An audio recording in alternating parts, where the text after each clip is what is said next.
Hi, everyone. Welcome to this human to human episode. Today, our guest is Brett Frazer, and our theme is going to be the 5 A's of exceptional customer engagement, aka the new generation human to human engagement model. Brett, thank you for joining us, and I'm going to let you introduce yourself. Thanks very much, Anna. My name is Brett Frazer, and I am a customer service, customer experience leader. I've been in kind of the realm and industry for about 26 years now. Like many people, I got into customer service not intentionally. I started as a customer service rep, servicing Microsoft to actually pay my way through massage therapy school. I was going to become a sports massage therapist, and just happened to be in the right place at the right time, and had a wonderful career at Microsoft. Took me out to Asia Pacific, spent time with Adobe, spent time with a customer service BPO provider, and then had an amazing opportunity to start and lead the customer service organization at a food delivery company called Sunbasket. And I led that organization for 7 years. And then for the last couple of years, I've been helping to lead and develop customer service consulting and establish customer service staffing company. And so that's what I'm focused on, helping an organization now set up and become a future leader in the customer service, customer support, player support space. Amazing. So, with everything that you've done and how long you've been in the field, you've actually developed the 5 A's while writing a book, right, Brett? Yes, I developed the 5 A's with a colleague of mine a couple of years ago. I've been kind of noodling around a process and putting something in play at Sunbasket for a while. And then the former CEO of Sunbasket was creating his next company, reached out to me for help, and I helped him with that, brought on a previous colleague of mine from Microsoft, and together he and I created and developed the 5As, which I'm working into a book at the moment. Amazing. So, what exactly, in a broad picture, what are the 5 A's? What is it going to help anybody working in customer support or experience with? Absolutely. So I think there's a couple of things in general as far as what it's going to help with. The first element is it really helps us to get back from this element of cost center focused around customer service truly into how customer service can drive value. And there's been a lot of talk in the last few years around moving customer service from a cost center to a profit center. I intentionally use the word value center because in the times when we talk about a profit center, a lot of organizations want to see hard costs. And unless your customer service, customer support, player support organization is truly set up to be able to do upsell or cross-sell or on retention, it's difficult to show pure hard costs. But there are definite areas of value that any organization can bring or customer service organization can bring back into their organization that has a long-term impact on your customers' viability, value, etc. But it's just harder sometimes to put those into a one-to-one. Like I said, there's been a lot of talk around that move from a cost center into a value center. And some very high-level elements, but at the interaction level, which is where that value occurs, there's been very little of a blueprint to actually enable that value or that revenue interaction and impact to happen at the interaction level with the customer. And so the 5As is really set up in order to be able to help organizations be successful both at a high level of it, but also being able to enable their agents to be successful in that interaction with the customer. And so it really is broken into kind of two parts. And I think historically, a lot of companies are really focused around two of the 5As. The first one being to assist. And let's face it, when a customer has an issue, a problem, a question, our goal is to assist them. Then sometimes it's to ask. If you've got an upsell or a cross-sell, let's ask them for something more. But there's a breakdown in that element that's happened over the years. And that immediate jump to the assist has really come from this aspect of being a cost center. It's how do I get to the answer as quickly as possible for the customer? And when I looked at this and kind of looked back at myself, I was actually even part of the problem that got us to that space. And that really came from a lot of the work in the late 90s and 2000s around looking at time and motion studies, looking at the contact flows, and looking at what happens, saying, okay, when this happens, logically, what's the next thing that we need to do? And so a lot of intelligent people sit around and look at the logic flow of what happens. The reality is when customers have a problem, they're not coming to us in a logical mindset. They're coming to us in an emotional mindset. And there's the mismatch. And this is why over the years, as much energy and focus and time has gone into trying to create good customer service that's cost effective, quite often we actually end up with a negative effect by focusing on getting there quickly and not and taking into account the emotional mindset. We often end up with longer calls than were intended. We end up with less satisfaction, less acceptance of the resolutions that we offer to a customer, even if it's the right one, and we leave value on the table. And so the 5As is really set up in order to be able to solve and create a framework in the interaction that helps to overcome that. Just yesterday, actually, I had a company jump straight to assist at a time that was convenient for me. I forgot that I had called a shipping company in regards to one of my orders that was delayed. And I didn't have time to talk at the moment that I called them because it was taking a little bit too long. They called me yesterday in the evening at a time that was, again, convenient for me. I answered this random phone call. It's like, hi, is this Sana? And I was like, yes. Okay, they told me where they were calling from, but it wasn't the exact shipper that I was working with directly. It was maybe a third party. Mm-hmm. And they said, what's your zip code? Just to confirm that they were talking to the right person. But I was so caught off guard with somebody asking me what my zip code was. I felt as if I'd gotten a text from a random number that was like, hey, how are you? And I responded like, hi, how are you? Who is this? And then they respond back to me, who's this? Like you're not going to respond anymore in that situation. So it's funny that happened to me right before we were going to record this, because I really saw firsthand how unattractive it could almost be for a brand to jump straight into that assist. I Yeah. actually, at one point, because they continued asking me too many questions for my comfort level, I had to hang up the phone and just reach out to the shipping company again to make sure that this third party was actually associated with them. And that Weird. created more cost, which for the company, and the intent of the idea of it is to create less cost, and so it backfires. My common one is calling in and say you're an airline and you get somebody like me on the phone and says, hi Zana, this is Brett, how can I help you? And you tell me what's the problem and what's going on. You tell me the impact that it's had on you, the frustration it's caused, and sometimes you even tell me how you want to get it fixed. And then if I turn around and say, okay, Zana, can I have your email address, please? One of two things generally happens. First, either you kind of have this visceral reaction of, wait a minute, you didn't hear me, and you repeat yourself over again with more words, more frustration, more emotion. Right? And all of a sudden, that question that was supposed to reduce the amount of time on the phone call just made it longer. Or second, if you don't do that, you begrudgingly say, okay, here's my email address. And mentally, you're reaffirming this is going to be harder and longer and tougher than I thought it was going to be. You're further distancing yourself from me and from the company. And in a psychological element, you're less likely to be accepting of the answer I give you, even if it's the right answer. And so, like I said, logically, that question is asked because when you've told me your problem, the next thing the agent needs in order to bring up your file or look at it is your phone number or validation. And that's still something that an agent needs, but there's a better way to get there. And so I'll run through really a high level kind of the order of the 5As. And the first one is an acknowledgement, right? And in that, it's the acknowledging who you are as a person, who you are in relation to the company, and that the problem that they're calling or the question they're calling out is truly an issue for them.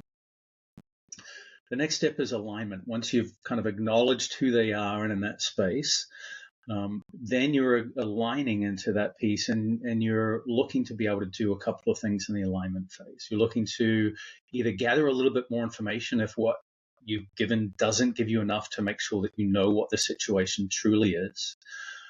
You're looking to align to what the actual outcome the customer is looking for, because quite often when we tell people how we want something solved, we're thinking about a path rather than what the outcome is. And so if I can understand what the outcome is, then that opens up potentially more pathways to get there that could be acceptable to you. If you've told me what the solution is and I can do it, that gives me the opportunity to align and say, yeah, I can help you with that. If you've told me an outcome that I can't do, and I know, or a path that I can't do, and I know your outcome, then I can easily say, well, I know you said that you want to do X. Let's say you wanted to get a refund, and I can't deliver a refund in most circumstances, but I can give her a credit. And I can say, Zana, I realize that what you're wanting to do is get your money back as quickly as possible. That's why you're looking for a refund. I see you've got a billing coming up in a couple of days, and what I can do is I can give you a credit, and that's actually going to give you access to your money quicker than if I give a refund, which is going to take 5 to 10 days. Right? So you're looking at that way of aligning to the outcome. The third thing you do at that point is when you do that well, you're starting to align the customer and the agent together against the problem. So when you create that connection, that acknowledgement, you create that alignment, all of a sudden you bring this person together. The customer's mindset is they get me, they understand me, they hear me, they're here to help me. And now it's you and me against the problem versus me against you and the problem. So that's the first You're part not of calling it. Absolutely.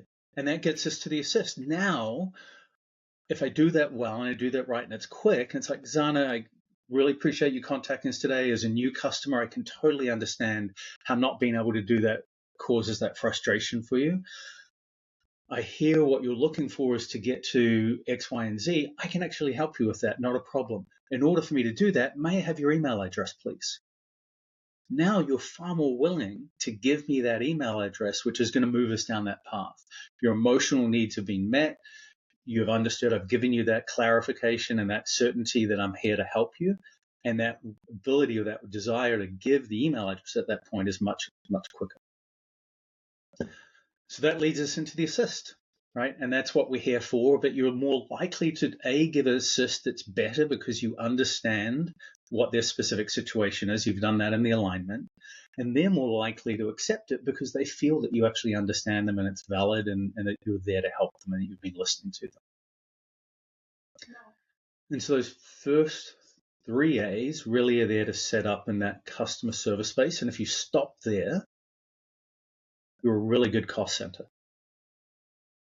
But that's that opportunity where you're leaving money on the table at that point. Even if you're not going to be asking for an upsell or a cross-sell, there's a couple of steps that you go next. But most companies jump straight from that I've just assisted you, if they are going to be asking for something, to now, hey, well, have you heard about this new product? Can I sell you this item? Can I sell you that item?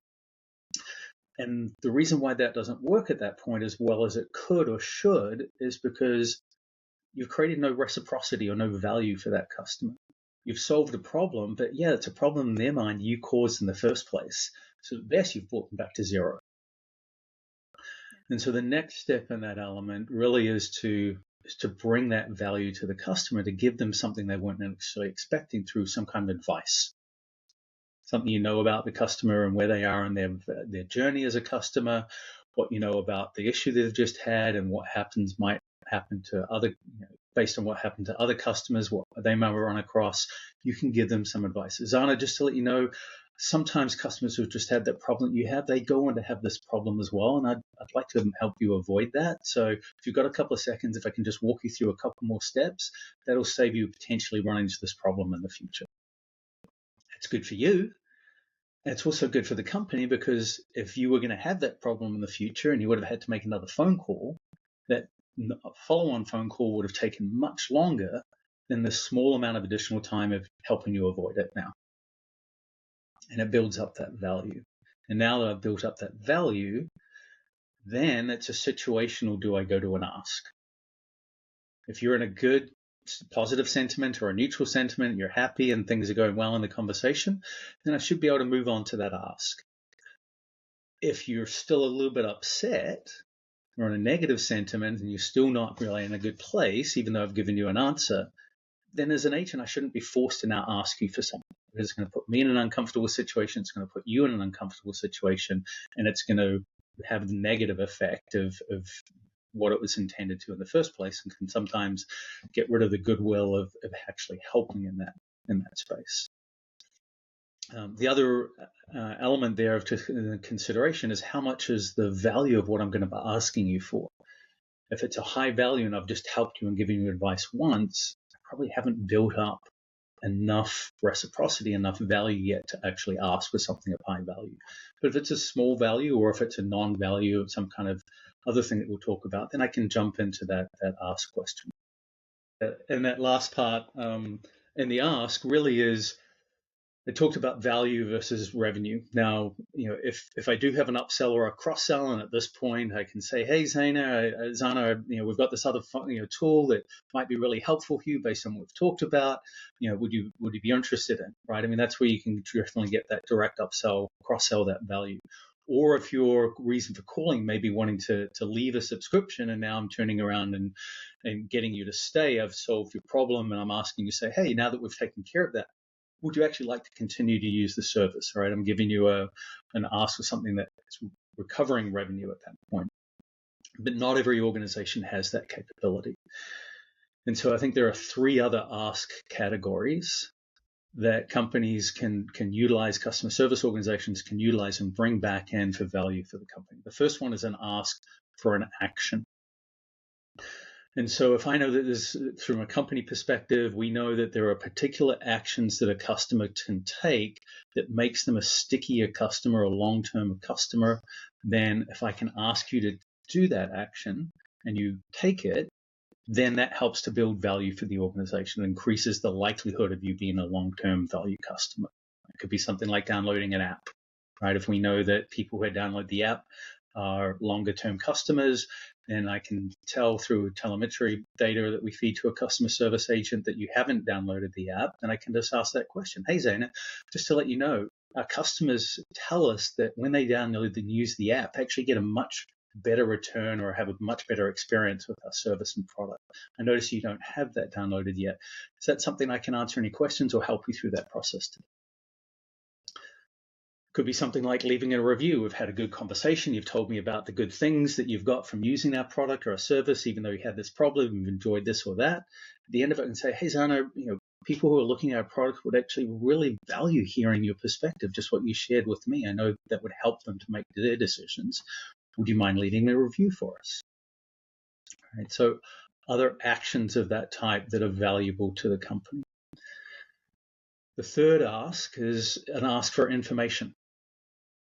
Nearly any part of the organization at some point or other across the year is looking for some kind of information back from your customers. Marketing teams go out and harvest for information. Product teams, the dev team, if your product isn't dev itself, looking for information or feedback from customers. It was one of the things we did at Sunbasket. Our development team, as they were looking to create new features on the app or the web page, they would go out and then previously they would look for customers. They'd go out, use a third-party organization. They would pay them in order to bring customers in to get feedback. And so I worked with our head of development and we swapped that around so that when they were ready and they knew that time, they came to us and we would get those customers. So at the end of the call, we'd say, hey, Zana, just really appreciate the conversation we've had. Our app team is about actually to put some new features into our system, and they're really looking for information from customers just like you. Would you be open to spending 30 minutes chatting with them? Right, not every customer said yes, but those who did, we could bring in, set them up, and that took that cost away from the development team, and they weren't good at managing that. We were good at talking to people, and so they really valued us being able to bring those customers in. Then the last ask, the fourth one, is an ask for an awareness. And that's if something's happening in the future, you've got a new product release that's coming out, a special that's coming in, an email that the marketing team's spending money, time, and effort creating. We know email open rates aren't great these days. And so if you can do something to help create awareness and get customers to look at more of those types of things, it creates value back into the company. So that's the 5 A's. Amazing. So what it seems like is the 5 A's are sort of reflective of this shift from a logical sort of customer support rep to a more emotional support rep, which makes sense because if you're going to ask something of anyone in any sort of conversation, you need to look at the context and at the conversational cues that lead you to that ask. And some of the scripts that these customer support lines are going off of do start immediately with the what's your email, and doesn't give that support rep the opportunity to get to the ask in a natural way, which then me as a consumer, I'm not going to even respect that ask because you don't know anything about me except for my email and my customer ID. Absolutely. So really wonderful way of sort of leading these businesses away from that very logical customer support and bringing them more towards what customers are expecting now when they call into a line. Are the 5 A's sort of built on the idea, as I mentioned earlier, that customers are shifting from logical to emotional just by a bit? It is definitely is, and I think it's this. There's another thing that's creating even more of that these days, right? Is we create more self-help and automated solutions that really do work on a logic space. And there's an interesting way you can kind of play some of the 5 A's into that. But those really are, emotionless interactions, right? There are absolutely certain times when a customer wants to be able to help themselves as much as possible. But when they speak to a person, when they get past those automated self-help and they're not helping, they get to someone, they're craving more of that emotional connection. That's when they really need someone to treat them, as a person, listen to them as a person, and to really connect with them as a person. And that's what they're looking for. And I think as we get more and more technological elements into it, when that human interaction happens, the need for that human interaction to truly be at an emotional level is just increasing. It's important because you need a little bit of empathy as a customer, especially when you're actually calling in to talk to a human.